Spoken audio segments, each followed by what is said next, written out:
আসসালামু আলাইকুম।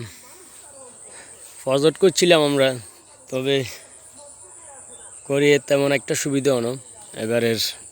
এটা মানে কি বলবো, বলার মতো না।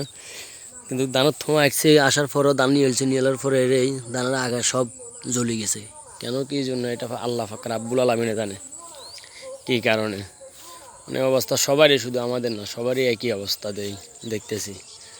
দানা তোমার আসতেছে, আসার পরে মানে এগুলার আগা সব জ্বলে যাইতেছে। তো এই আল্লাহ পাক রাব্বুল আলামিন জানে। তবুও মাশাআল্লাহ, আলহামদুলিল্লাহ ভালো হয়েছে ফলন এবারে, খারাপ হয় না। তবে তো এই এতটুকুই, সবাই দোয়া করবেন আমার জন্য, সবসময় যেন ভালো রাখে, সুস্থ রাখে সবাইকে। এই এত বেশি ভালো হয় না ফলন। আসসালামু আলাইকুম, আল্লাহ হাফেজ, ভালো থাকবেন সবাই।